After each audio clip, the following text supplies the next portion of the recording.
ওই আইলে আপনাকে বুক ধরপড় ধরপড় করে কাঁপবো, আর পায়ের নিচে জমিন থাকবো না। আর এই এলাকার ত্রিসীমানা যাতে তোদেরকে না দেখি, আর যদি দেখি তাহলে তোদের জামা কাপড় এখানে পরে থাকবে, কিন্তু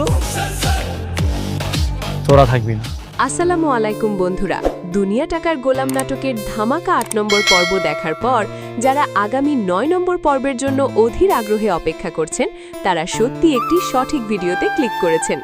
আজকের ভিডিওতে আমরা গল্পের একদম গভীরে যাব। আজ আমরা পর্দাফাঁস করব ৮ নম্বর পর্বে সেই রিশাদের আসল মুখোশ উন্মোচনের পেছনে কি রহস্য লুকিয়ে আছে। দাউদ খানের ভাড়াটে খুনিরা কেন গোলামের পেছনে ছায়ার মতো লেগে আছে, এবং আগামী মেগা পর্বে কোটিপতি শাহজাদ চৌধুরীর রাজকীয় এন্ট্রি কিভাবে হতে যাচ্ছে। তাই পুরো রহস্য জানতে ভিডিওটি একটুও না টেনে শেষ পর্যন্ত দেখতে থাকুন। বন্ধুরা, সবার আগে সেই বহুল প্রতীক্ষিত সুখবরটি দিয়ে দিই। দুনিয়া টাকার গোলাম নাটকের মেগা টুইস্টে ভরা ৯ নম্বর পর্বটি অফিসিয়ালি স্ক্রিনে আসতে যাচ্ছে আগামী রবিবার দুপুর ঠিক ১২টায়। হ্যাঁ বন্ধুরা, রবিবারের এই আসল ডিরেক্ট অ্যাকশন দেখতে এখনই আপনার ফোনের অ্যালার্ম বা রিমাইন্ডার সেট করে রাখুন। এবার কথা বলা যাক সদ্য রিলিজ হওয়া ৮ নম্বর পর্বের সেই মাথা নষ্ট করা কাহিনীর মোড় নিয়ে। এই পর্বে গল্পের উত্তেজনা কিন্তু একদম আকাশচুম্বী হয়ে গেছে। বিশেষ করে বেঈমান রিশাদের সেই বিষাক্ত আর লোভী চেহারাটা আরও ভয়ঙ্করভাবে আমাদের সামনে এসেছে। বন্ধুরা, রিশাদ কিন্তু কোনো সাধারণ খলনায়ক নয়। সে প্রথম থেকেই খুব ভালো করেই জানত যে এই গোলামি আসলে স্বয়ং কোটিপতি শেহজাদ চৌধুরী। আর ঠিক এই সত্যটা গোপন করার জন্যই সে শেহজাদের স্মৃতিহীনতার সুযোগ নিয়েছিল।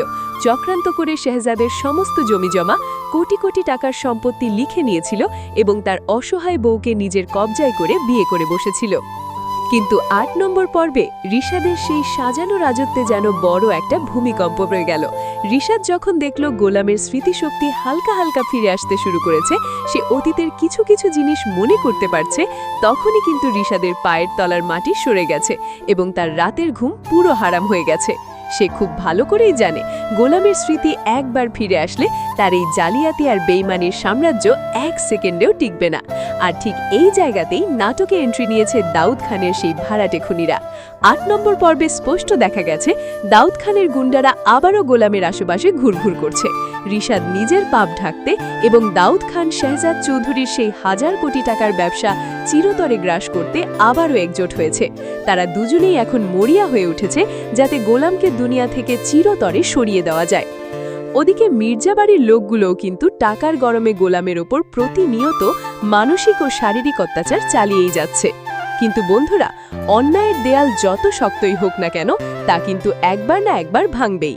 ৮ নম্বর পর্বে গোলামের চোখের সেই গম্ভীর চতুর চাহনি, তার ভেতরে লুকিয়ে থাকা জেদ এবং অন্যায়ের বিরুদ্ধে তার রুখে দাঁড়ানোর চেষ্টা কিন্তু একটা বিরাট ইঙ্গিত দিচ্ছে।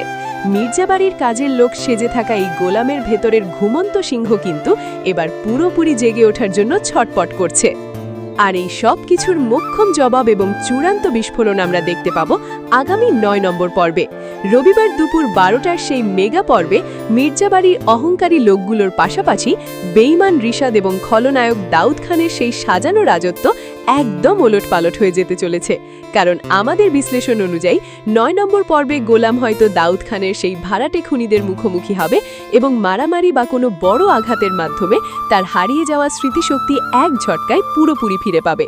আর স্মৃতি ফিরলেই নিজের মায়ের চোখের জল, রিশাদের এই চরম বিষাক্ত বেইমানি এবং দাউদ খানের খুনের চক্রান্তের বদলা নিতে কোটিপতি শাহজাদ চৌধুরী তার আসল পাওয়ার আর রাজকীয় রূপ নিয়ে কামব্যাক করবে। শাহজাদ চৌধুরী তার পুরনো সাম্রাজ্যে ফিরে এসে এইসব বেইমানদের দম্ভ কিভাবে ধূলিসাৎ করে তা দেখার জন্য জাস্ট তর সইছে না। বন্ধুরা, আপনাদের কি মনে হয়, আগামী রবিবার কি শাহজাদ চৌধুরী তার হারিয়ে যাওয়া রাজত্ব আর স্মৃতি পুরোপুরি ফিরে পাবে? কমেন্ট বক্সে ঝটপট আপনার মূল্যবান মতামত আমাদের জানিয়ে দিন। আর এই নাটকের এমন সব এক্সক্লুসিভ বিশ্লেষণ এবং কুইক আপডেট সবার আগে পেতে আমাদের এই চ্যানেলটি এখনই সাবস্ক্রাইব করে রাখুন। আজকের মতো আমি এখানেই বিদায় নিচ্ছি। দেখা হবে রবিবারের ধামাকা ভিডিওতে।